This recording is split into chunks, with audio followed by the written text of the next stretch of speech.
Bond মাজার পূজারি, কবর পূজারি, bond সুন্নিরা যে খাজা বাবার কথা কয়, এই খাজা বাবা 100 বার বুয়া বুয়া বুয়া বুয়া 100 বার বুয়া।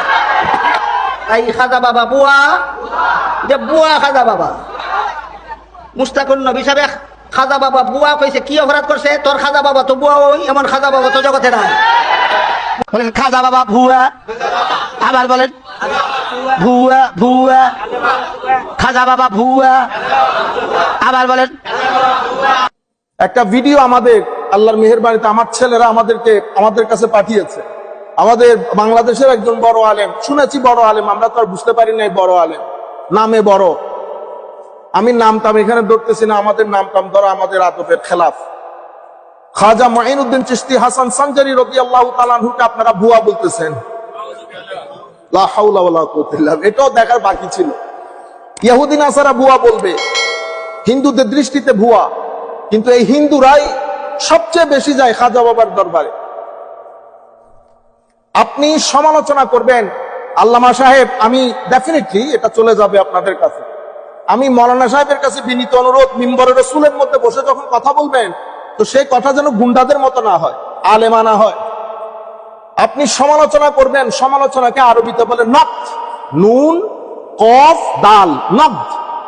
নকদ মানে সমালোচনা। সমালোচনা বলে কাকে? সমালোচনা বলে, এটা আমি আলেমানা ভদ্রলোকের কথা বলতেছি। আপনি যে আন্দাজে বলেছেন, সব লোকজনকে দিয়ে বলিয়েছেন বুয়া বুয়া, এগুলা রাস্তার ড্রাইভার, এই স্ট্রিট বয়, এগুলা যদি বলে বা এগুলার সাথে যায়, মাথায় টুপি দাড়ি পরে মিম্বরে রাসূলে বসে এই কাজগুলা যায় না। এরা আপনি ছাড়া অন্য কেউ করলে আমরা বেয়াদব বলতাম, কিন্তু আপনি সীমা লঙ্ঘন করে ফেলেছেন। এটা উচিত হয় নাই। ভবিষ্যতে আপনারা মুখে লাগাম দেবেন। সমালোচনা করার একটা ল্যাঙ্গুয়েজ আছে। এই যে নকদ বলেছি, নকদ কেমনে করে?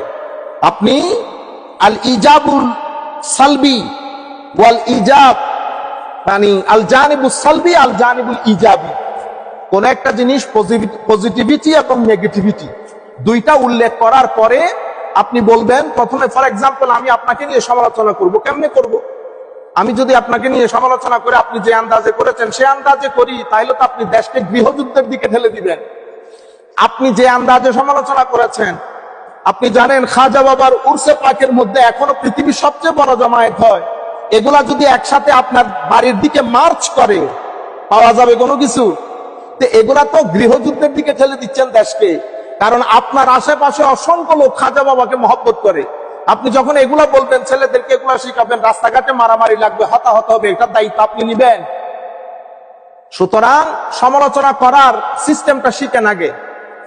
আপনি বলবেন, আমি আপনাকে নিয়ে যখন সমালোচনা করবো, আমি বলবো উনার লেখাপড়া ভালো, উস্তাদ ভালো, বাড়ি ভালো, তবে হ্যাঁ উনার এই এই বিষয় সম্পর্কে আমি দ্বিমত পোষণ করি, এই কারণে দ্বিমত পোষণ করি। এটাকে সমালোচনা বলে। এটা ভদ্রলোকের কাজ। কিন্তু আরবির মধ্যে নকদের আরেকটা শব্দ আছে, নুন কফ দোয়াত, আর নকদু দোয়াত দিয়ে। এটা মানে হচ্ছে আল হাদমু। আল হাদম মানে ডেস্ট্রয় করে দেওয়া, মানে উনি এটা উনি সেটা উনি করতে করতে, এটা ভালো লোকের কাজ না, এটা মিম্বরে রাসূলে মানায় না, এটা ক্লাসে মানায় না, এটা ওই রাস্তাঘাটের মধ্যে মানায়।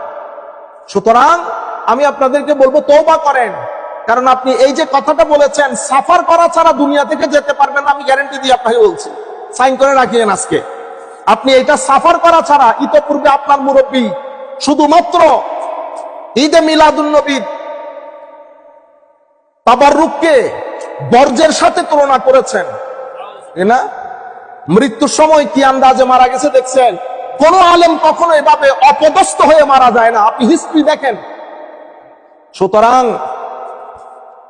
শুধুমাত্র পড়তে জানা, 2-4টা লাইন পড়তে জানা, এগুলাকে আলেম বলে না। রাতে সিজদা দেওয়া শিখেন, এলমের মধ্যে আদব আসবে। তার সাথে দাঁড়িয়ে কাকে ভুয়া বলতেছেন সবাইকে নিয়ে, এটা নন মুসলিম করলে মানায়, মুসলমানদের মুখে মানায় না। কারণ এশিয়া ভূখণ্ডে আপনি আপনার 3 জেনারেশনের আগের দিকে যান, তারপরে দেখতে পারবেন মুসলমান ছিল কি ছিল না। এখানে কোনো সাহাবী রাসূল আসেন নাই, আল্লাহর ওলিরা দিন প্রচার করেছে। মানুষকে আপনারা উগ্রবাদিতার দিকে ঠেলে দিচ্ছেন।